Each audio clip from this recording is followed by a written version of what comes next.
तो आपके सामने लेकर आ गए हैं ये तीसरा यूनिट जो आपके स्क्रीन पर यहाँ पर शो हो रहा है, design and construction of building included RCC raft foundation और पाइल फाउंडेशन से रिलेटेड यहाँ पर क्वेश्चंस देखने को मिलेगा। 2-3 पार्ट में ये टोटल 100 क्वेश्चंस ये वीडियो में आपको मिलने वाले हैं। इससे रिलेटेड जो काफ़ी इंपॉर्टेंट हो सकते हैं, तो सभी अगर क्वेश्चंस को हम 1 बाय 1 करके रिवाइज करते रहते हैं तो सभी क्वेश्चंस भी हो जाएंगे, और 1 से 2 बार अगर हम रिपीट करके देख लेंगे तो मैक्सिमम ये होगा कि आपको बहुत सारे क्वेश्चंस का कलेक्शन मिल जाएगा। अप्रॉक्सीमेट यहाँ पर अगर देखेंगे तो 1000 से ज़्यादा क्वेश्चंस मैं पूरे के पूरे यूनिट वाइज लेकर आया हूँ ताकि हमारे लिए वो बेनिफिट हो सके। तो चलिए देर ना करते हुए हम स्टार्ट करते हैं एक एक पार्ट को। जैसे कि पहला पार्ट ए में आ गया है बिल्डिंग कंस्ट्रक्शन बेसिक, जिसमें 1 से लेकर 20 तक एमसीक्यू आपको देखने को मिल सकते हैं। ठीक है, तो बात करते हैं पहला क्वेश्चन जो बोला है कि plinth height of A residential building is generally kept at least.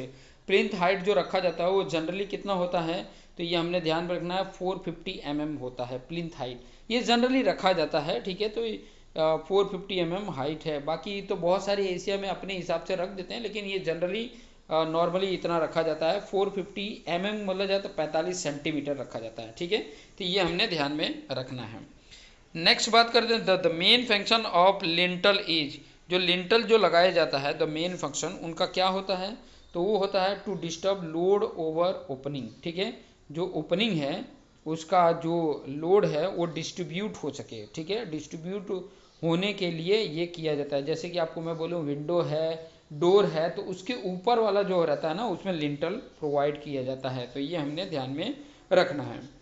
Next बात करेंगे कि मिनिमम थिकनेस ऑफ डीपीसी। जो डीपीसी की जो मिनिमम थिकनेस होती है वो कितनी होती है, तो वो होती है 20 mm जितना होते हैं। ठीक है, 20 mm 2 सेंटीमीटर या 2.5 सेंटीमीटर तक लिया गया है, बट जनरली मिनिमम जो होता है 20।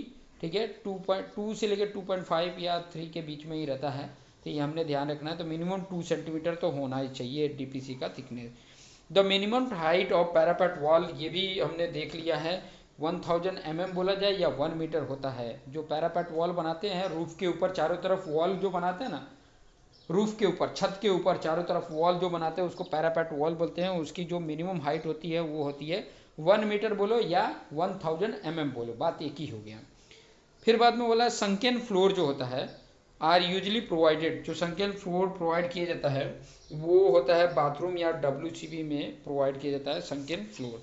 ठीक है, नेक्स्ट बात करेंगे carpet area means. Carpet area का मतलब क्या होता है, कारपेट एरिया का मतलब होता है कि built up area minus wall thickness जब कर देते हैं, वॉल थिकनेस मतलब वॉल वाला जो एरिया है, ठीक है, वो हम माइनस कर देते हैं तो हमारा कारपेट एरिया मिल जाता है। ठीक है, ये ध्यान में रखना है। अब building bylaws is concern with the. Building bylaws जो कंसर्न होता है वो डिज़ाइन रूल के ऊपर कंसर्न होता है। उसका कंसर्न ये होता है डिज़ाइन रूल। ठीक है, तो ये हमने ध्यान में रखना है। The unit of measurement for brick work. Brick work का मेजरमेंट जो होता है उसका यूनिट जो होता है वो मशीनरी वर्क बोला जाए चाहे ब्रिक वर्क बोला जाए वो मीटर क्यूब होता है। तो ये हमने ध्यान में रखना है। The minimum width of staircase is residential building. जो मिनिमम विड्थ होता है स्टेयरकेस का वो रेसिडेंशियल बिल्डिंग में वो अब नॉर्मली जो होता है वो 0.9 मीटर होता है, अप्रॉक्सीमेट 1 मीटर के आसपास होता है। तो 0.9 मीटर हमने याद रखना है कि स्टेयरकेस का जो विड्थ होता है वो मिनिमम 0.9 होता है, और अकॉर्डिंग टू कहाँ पर वो स्टेयरकेस प्रोवाइड किया जा रहा है तो उसके ऊपर, लेकिन मिनिमम तो 0.9 मीटर होना चाहिए। मतलब 1 मीटर से 10 सेंटीमीटर कम कितना, ये मिनिमम है। ज़्यादा आपको अकॉर्डिंग टू कितने लोग स्टेयरकेस का यूज कर रहे हैं, कॉमर्शियल बिल्डिंग है या किस कौन सी बिल्डिंग है, तो ये हमने ध्यान देना था। यहाँ तो बोल दिया रेसिडेंशियल बिल्डिंग है, तो रेसिडेंशियल बिल्डिंग में ये मिनिमम इतना होता है। ठीक है, अलग अलग कंडीशन होता है, कॉमर्शियल बिल्डिंग में ज़्यादा भी होता है, तो ये हमने ध्यान में रखना है, इससे ज़्यादा भी हो सकता है। हाइट ऑफ बिल्डिंग फ्लोर जो होता है, बिल्डिंग फ्लोर की जो हाइट होती है फ्लोर टू फ्लोर वो 3.15 होती है, तो ये हमने ध्यान में रखना है। 2.7 से 3 मीटर है, तो नॉर्मली जो बिल्डिंग का फ्लोर टू फ्लोर जो हाइट होता है वो 3 मीटर के आसपास होता है। 3.15 फ्लोर टू फ्लोर हाइट बोलते हैं, तो ये हमने ध्यान में रखना है। अगर एक सिंगल रेंज में ना दिया हो तो 3.15 होता है, ये याद रखना है। ठीक है, नेक्स्ट बात करेंगे हम the principle of planning related to sunlight. जो सनलाइट से रिलेटेड जो प्रिंसिपल ऑफ प्लानिंग होती है उसको क्या हम बोलते हैं, उसको एस्पेक्ट व्यू बोलते हैं, एस्पेक्ट, ठीक है। Slope of staircase step is called, जो स्लोप होता है स्टेयरकेस का उसको हम जनरली क्या बोलते हैं, तो उसको पिच बोलते हैं। स्लोप जो स्टेयरकेस का होता है उसको पिच बोलते हैं, ठीक है। हाइट जो होता है नॉर्मली एक एक स्टेप का हाइट जो होता है वो राइज होता है, और जिसके ऊपर हम पैर रखते हैं उसको ट्रेड बोलते हैं, तो ये हमने ध्यान में रखना है। Minimum thickness of partition wall, जो पार्टीशन वॉल जो होता है उसकी जो मिनिमम थिकनेस होती है वो कितनी होती है, तो 100 mm, मतलब 10 सेंटीमीटर, मिनिमम 10 सेंटीमीटर, ये हमने ध्यान में रखना है, ठीक है। नेक्स्ट बात करेंगे the main purpose of foundation. Foundation का मेन पर्पज क्या होता है, तो वो होता है to distribute load to soil. जो लोड आता है, जो भी इंफ्रास्ट्रक्चर का लोड है वो सॉइल को ट्रांसफ़र कर सके, वही होता है मेन पर्पज फाउंडेशन का। एक्सपेंशन जॉइंट इन आरसीसी बिल्डिंग, एक्सपेंशन जॉइंट जो होता है आरसीसी बिल्डिंग में प्रोवाइड एट इंटरवल ऑफ, कितने इंटरवल पे एक्सपेंशन जॉइंट प्रोवाइड किया जाता है, तो 30 मीटर के इंटरवल पे एक्सपेंशन जॉइंट प्रोवाइड किया जाता है। Structure that project beyond wall to support load, structure that project जो होता है, प्रोजेक्ट का जो स्ट्रक्चर है वो beyond wall to support load as क्या होता है, वो होता है कैंटिलीवर होता है, ठीक है। Wall to support load cantilever जैसा होता है। The lowest part of the building in contact with soil, उसको क्या बोलते हैं, lowest part of the building जो होती है जो सॉइल से साथ कॉन्टैक्ट में होती है उसको फाउंडेशन बोलते हैं, ठीक है। ये हमने ध्यान में रखना है। और जो ज़मीन के ऊपर वाला स्ट्रक्चर रहता है उसको हम सुपर स्ट्रक्चर बोलते हैं, ये हमने ध्यान में रखना है। नेक्स्ट 80 नंबर की बात करेंगे तो a lintel is usually made of, a lintel जो प्रोवाइड किया गया रहता है वो किसका बना रहता है, तो वो बना रहता है, लिंटल अलग अलग जगहों के लिए अलग अलग होता है, आरसीसी का भी बना रहता है, स्टील का भी बना रहता है, वुड का भी बना रहता है, तो ऑल आप यहाँ पे डाल सकते हो, सभी का आ जाएगा। नेक्स्ट बात करते हैं the depth of the foundation depend on, depth of the foundation होता है वो किसके ऊपर डिपेंड होता है, तो सॉइल कंडीशन के ऊपर डिपेंड होता है, लोड ऑफ बिल्डिंग के ऊपर डिपेंड होता है, ग्राउंड वाटर टेबल के ऊपर डिपेंड होता है, तो सभी यहाँ पर आंसर राइट हो जाते हैं। 20 नंबर क्वेश्चन में क्या बोला है, the shape bearing capacity of soil is express, shape bearing capacity जो होती है सॉइल की वो क्या एक्सप्रेस करती है, किलो न्यूटन पर मीटर स्क्वायर एक्सप्रेस करती है, किलो न्यूटन पर मीटर स्क्वायर ये एक्सप्रेस करती है, तो ये हमने ध्यान में रखना है। नेक्स्ट जो 21 से लेके 42 क्वेश्चन है वो आरसीसी के बेस पर है, ठीक है, आरसीसी बेसिक के ऊपर है, ठीक है। पहला इसमें बोला है आरसीसी स्टैंड फॉर, तो रेनफोर्स सीमेंट कंक्रीट होता है, A option is the right answer. Minimum grade of concrete जो फॉर आरसीसी के लिए होता है as per IS 456, minimum grade of concrete for RCC as per IS 456 के लिए जो होता है, देखो आरसीसी की बात कर रहा है तो M20 होता है, और पीसीसी की बात करेगा तो M15 होता है, तो ये हमने ध्यान में रखना है, क्लियर। चलिए आगे हम बात करते हैं next, the cover of RCC footing should not be less than, the cover of RCC footing should be not less then, RCC footing का जो कवर होता है वो कवर जो प्रोवाइड किया जाता है वो किससे कम नहीं होना चाहिए, तो 75 mm से कम नहीं होना चाहिए, तो ये हमने ध्यान में रखना है। स्टील इन आरसीसी रजिस्ट करता है, ठीक है, आरसीसी में जो स्टील होता है वो क्या रजिस्ट करता है, तो आप यहाँ पे देखोगे कि वो टेंशन को रजिस्ट करता है, ठीक है। मेनली तो टेंशन के लिए प्रोवाइड किया जाता है, लेकिन अगर कहीं पे कंप्रेशन भी वीक हो रहा है तो कंप्रेशन भी दे देता है, लेकिन मेनली जो वर्क होता है वो टेंशन के लिए होता है, टेंसाइल स्ट्रेंथ प्रोवाइड करता है, ठीक है। स्टील जो होता है आरसीसी में वो टेंसाइल स्ट्रेंथ प्रोवाइड करता है। कंक्रीट इन आरसीसी वो कंप्रेशन को रजिस्ट करता है। Water cement ratio for RCC is generally kept live, water cement ratio RCC में जो जनरली प्रोवाइड किया जाता है वो 0.4 से लेकर 0.6, 26 का 0.4 से लेकर 0.6 होता है। मिनिमम रेनफोर्समेंट इन स्लैब जो होता है, मिनिमम रेनफोर्समेंट इन स्लैब, स्लैब में जो मिनिमम रेनफोर्समेंट प्रोवाइड किया जाता है वो कितना होता है, तो आप यहाँ पर देख सकते हैं बी ऑप्शन 0.12%, ठीक है, HYSD बार, ठीक है, ये हमने ध्यान में रखना है। Minimum reinforcement in slab 0.1% HYSD bar. Main reinforcement in simply supported RCC beam is placed at, main reinforcement जो होता है सिंपली सपोर्टेड बीम का, आरसीसी बीम का, इज प्लेस्ड एट, कहाँ प्रोवाइड किया जाता है? तो जो मेन रेनफोर्समेंट प्रोवाइड किया जाता है वो बॉटम में प्रोवाइड किया जाता है, क्योंकि बॉटम में ही टेंसाइल आता है, तो उसको रजिस्ट करने के लिए हम बॉटम में जो रेनफोर्समेंट है उसको यूज करते हैं। ठीक है। इन कैंटिलीवर बीम में जो मेन रेनफोर्समेंट इज प्रोवाइडेड, तो वो कहाँ पर किया जाता है? वो टॉप पे किया जाता है, क्योंकि कैंटिलीवर बीम में अगर आप देखोगे तो ऊपर की तरफ टेंशन आता है और नीचे की तरफ कंप्रेशन आता है, तो इसलिए टॉप में हम प्रोवाइड करते हैं किसको? स्टील को या मेन रेनफोर्समेंट को। स्टीरअप इन बीम रजिस्ट, स्टीरअप जो हम प्रोवाइड करते हैं वो किस लिए प्रोवाइड करते हैं? तो शियर फोर्स के लिए प्रोवाइड करते हैं। जो स्टीरअप प्रोवाइड करते हैं वो शियर फोर्स के लिए, तो ये हमने ध्यान में रखना है। Effective span of RCC slab, RCC slab का इफेक्टिव स्पान जो होता है, इफेक्टिव स्पान जो होता है वो क्या होता है? वो clear span plus effective depth के बराबर होता है। Clear span plus effective depth के बराबर होता है।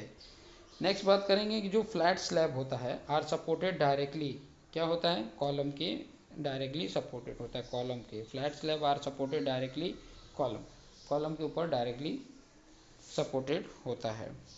The cover of RCC should slab, जो RCC slab should not less than, तो कितने से कम नहीं होने चाहिए? तो 20 mm कवर प्रोवाइड करने ही होते हैं। आरसीसी अगर स्लैब हम बना रहे हैं तो 20 mm हमें प्रोवाइड करने होते हैं।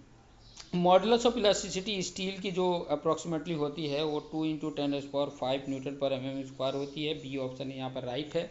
ये कई बार हम यूज भी करते हैं, कई बार नहीं भी दिया रहता तो हम उसको यूज में ले लेते हैं कि 2 × 10⁵ न्यूटन पर mm² ये होता है।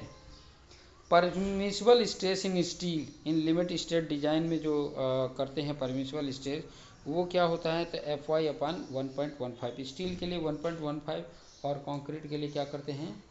1.5 करते हैं, तो ये ध्यान में रखना है।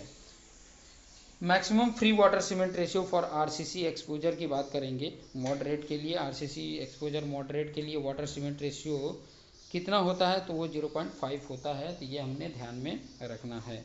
37 नंबर की बात करेंगे तो minimum curing period for OPC concrete, minimum curing period जो होता है ऑर्डिनरी पोर्टलैंड सीमेंट के लिए वो 7 डेज। ये हमने बेसिक ऑफ सिविल इंजीनियरिंग वाला जो पार्ट था, पहला वाला पार्ट, उसमें भी हमने देखा था कि 7 डेज होता था। स्लम टेस्ट जो किया जाता है वो वर्केबिलिटी मेजरमेंट करने के लिए किया जाता है। सेग्रीगेशन ऑफ कंक्रीट जो होता है वो किस कारण से होता है? ठीक है, segregation, water rise to top, ठीक है, cement paste separated from the aggregate या coarse aggregate separated from the mortar, तो सी ऑप्शन हो जाता है। उसका कोर्स एग्रीगेटेड मोटार से सेपरेट हो जाता है तो उसको सेग्रीगेशन बोलते हैं। और जो पहला वाला वाटर राइज टू टॉप आ जाता है तो उसको ब्लीडिंग बोला जाता है, तो ये हमने ध्यान में रखना है। जैसे पूछ भी लिया है ब्लीडिंग ऑफ कंक्रीट मीन्स क्या होता है, तो वाटर राइजिंग टू सरफेस, ये ऑप्शन यहाँ पर राइट हो जाता है। सीमेंट राइजिंग या सैंड सेटलमेंट नहीं, ये आपका ये ऑप्शन आ जाता है। वाटर राइजिंग टू सरफेस ये ब्लीडिंग को बताता है। नेक्स्ट 41 से 60 में जो क्वेश्चन देखने वाले हैं वो है raft foundation.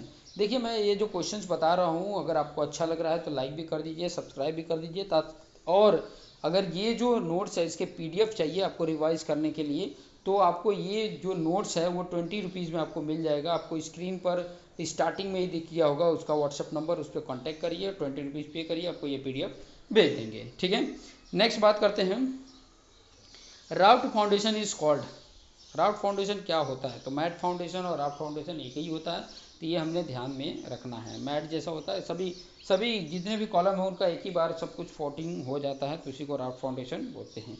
Raft foundation is preferred when, कब प्रीफर किया जाता है? एसबीसी इज लो हो, सॉइल बेयरिंग कैपेसिटी, एसबीसी मतलब soil bearing capacity is low हो तभी किया जाता है। लोड आर हैविली हो, डिफरेंशियल सेटलमेंट एक्सपेक्टेड हो, सभी के लिए किया जाता है, तो ये हमने ध्यान में रखना है। राफ्ट फाउंडेशन डिस्ट्रीब्यूट लोड, किसको डिस्ट्रीब्यूट करता है? तो यहाँ पर देखोगे एट वन पॉइंट पे या ओवर ए लार्ज एरिया पे या अलोंग वॉल, तो ओवर ए लार्ज एरिया पे ये राफ्ट फाउंडेशन अपने लोड को डिस्ट्रीब्यूट करता है, ओवर ए लार्ज एरिया पे।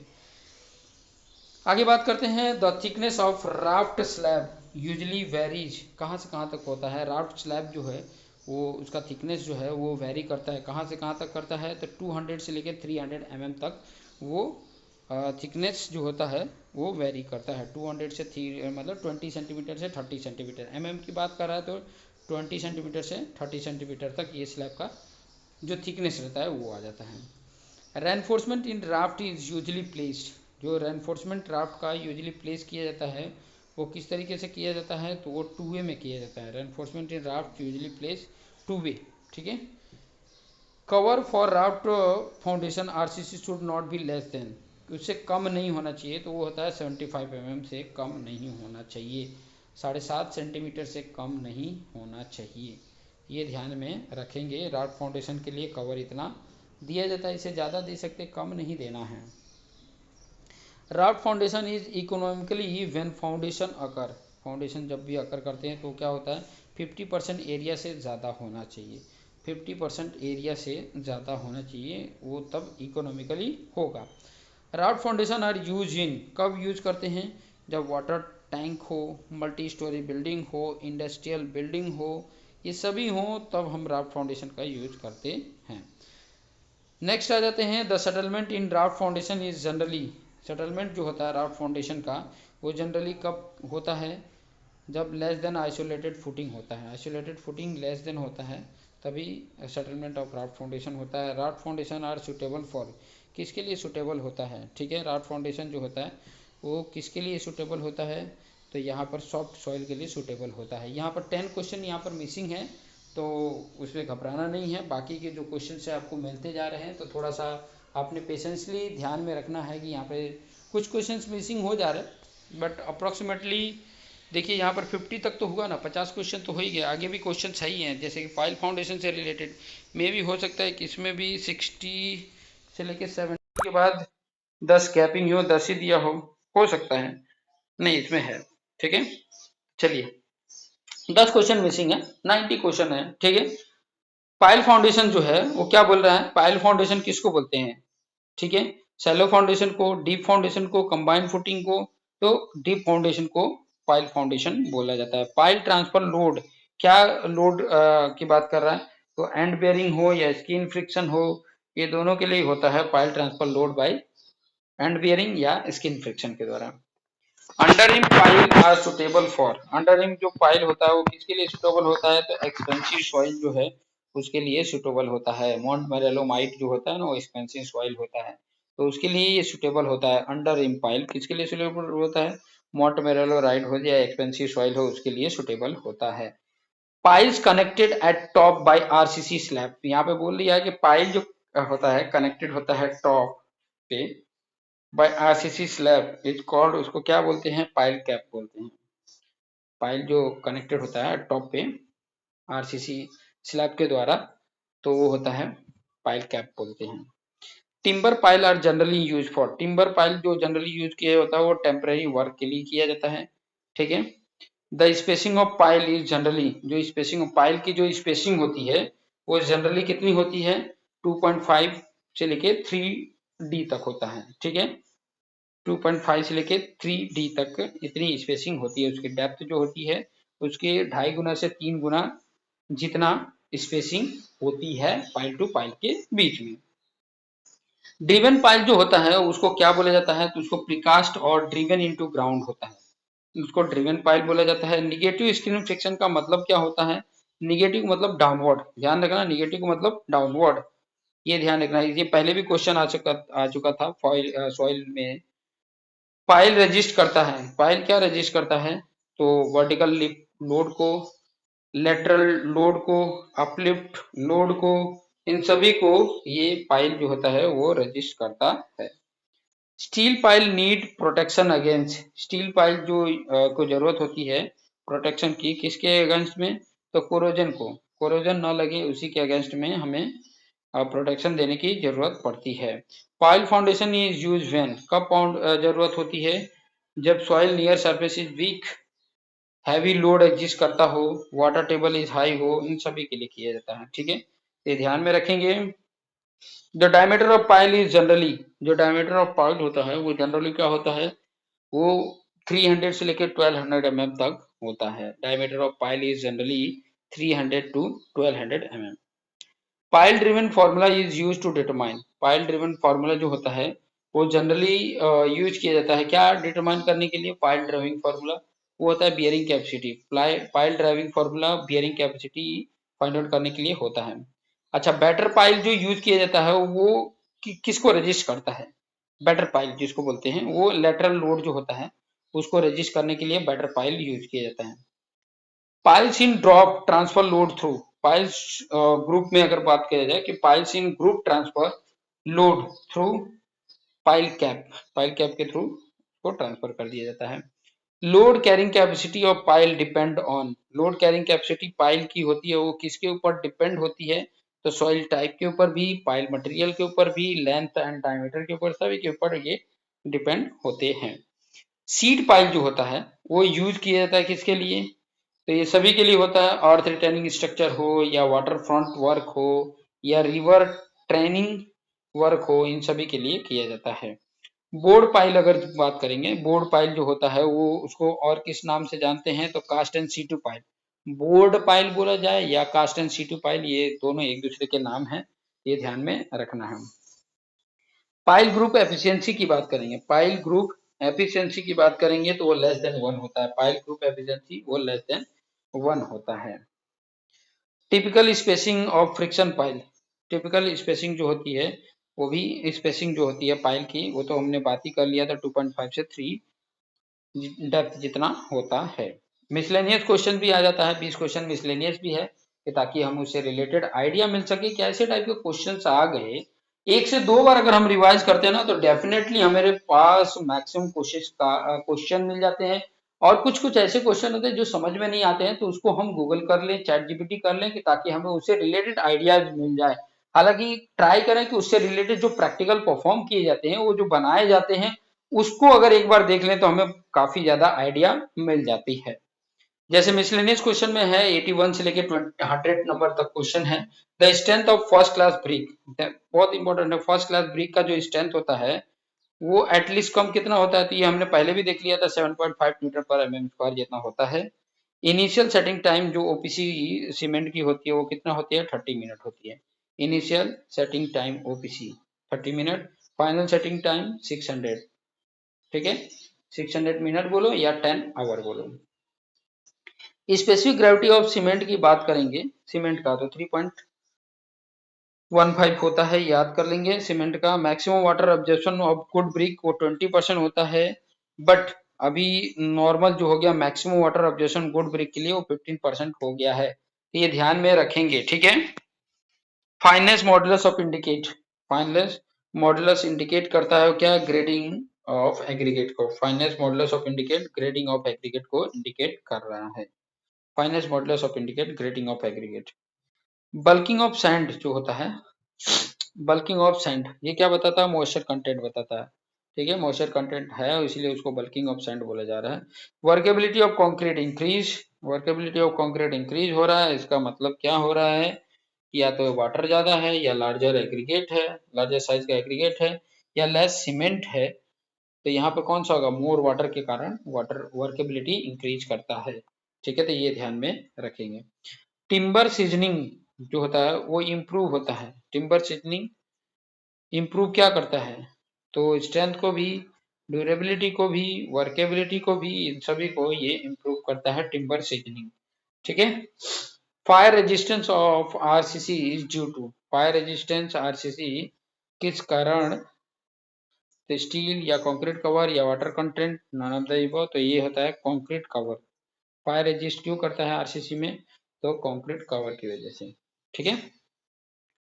Factor of safety RCC design की जो होती है वो ultimate load divide by working load, ultimate load divided by working load होता है। Earthquake load are design as per IS, वो आईएस 1893, ये याद कर लेंगे 1893, 1893 जो आईएस कोड है वो उसमें अर्थक्वेक लोड का डिजाइन है, ठीक है। नेक्स्ट है विंड लोड डिजाइन एज पर, तो विंड लोड डिजाइन जो है वो आईएस 875 पार्ट 3 है, ये हमने ध्यान में रखना है कि विंड लोड डिजाइन इसके बेस पर किया जाता है। Effective length of the column with both end fix हो, effective length of column with both end fix, तो सी ऑप्शन 0.5 इंटू लेंथ है, effective length of the column ये होता है। 94 की बात करेंगे तो minimum reinforcement in RCC column, minimum reinforcement जो आरसीसी कॉलम है वो कितना होता है, तो वो होता है 1%। मिनिमम रेनफोर्समेंट आरसीसी कॉलम में 1% होता है, स्लैब में 0.2% होता है।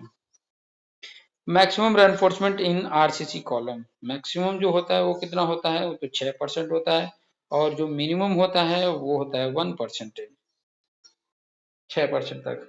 Maximum thickness of load bearing brick wall in ground plus one building कितनी होती है, तो 230 mm होती है। Minimum thickness of load bearing brick wall जो होती है वो कितनी होती है, 230 mm, मतलब 23 सेंटीमीटर जितना ये वॉल का थिकनेस रहना चाहिए। फायर रेजिस्टिंग डोर जो होता है are usually made, fire resisting door जो होता है वो यूजली किसका बना होता है, तो वो स्टील का बना रहता है, फायर रेजिस्टिंग डोर स्टील का। स्टेयरकेस हेडरूम मिनिमम, स्टेयरकेस जो हेडरूम मिनिमम होता है वो कितना होता है, 2.1 मीटर, ये याद रखनी है क्योंकि ये कई बार क्वेश्चंस आ चुके हैं। Imposed live load on residential floor is taken, imposed live load जो होता है रेसिडेंशियल फ्लोर का वो लिया जाता है, तो यहाँ पर बी ऑप्शन है 2 किलोमीटर पर मीटर स्क्वायर से लिया जाता है, 2 किलोमीटर। इम्पोज लाइव लोड जो होता है वो रेसिडेंशियल फ्लोर के लिए वो 2 किलोमीटर पर मीटर स्क्वायर होता है।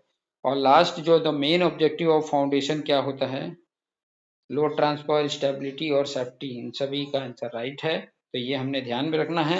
नेक्स्ट जो आपका पार्ट आएगा वो building and steel super structure से रिलेटेड आएगा। तो ये था आपका 100 क्वेश्चन, देखा जाए तो 90 क्वेश्चन ही है क्योंकि 10 क्वेश्चन यहाँ पे मिसिंग थे, तो 90 क्वेश्चन यहाँ पर आपने ये चैप्टर से रिलेटेड, ये यूनिट से रिलेटेड देख लिए। 3 यूनिट यहाँ पर आपका कंप्लीट हुआ है, अभी भी आपके पास 9 यूनिट है, तो हर एक यूनिट से 100 क्वेश्चन करते रहेंगे तो अप्रोक्सीमेट आपके पास कलेक्शन बहुत सारे चीजें हो जाएंगे। तो मुश्किल से आधा घंटे के ये क्वेश्चंस हो रहे हैं, ठीक है, आधे आधे घंटे में आप ये फटाफट रिवाइज कर लेंगे। रोजाना आप आधा घंटे 2 घंटे अगर निकाल रहे हो तो फटाफट ये कंप्लीट कर सकते हो। तो देखते रहिए और अपने जो दोस्त मित्र उनको शेयर करते रहिए। धन्यवाद।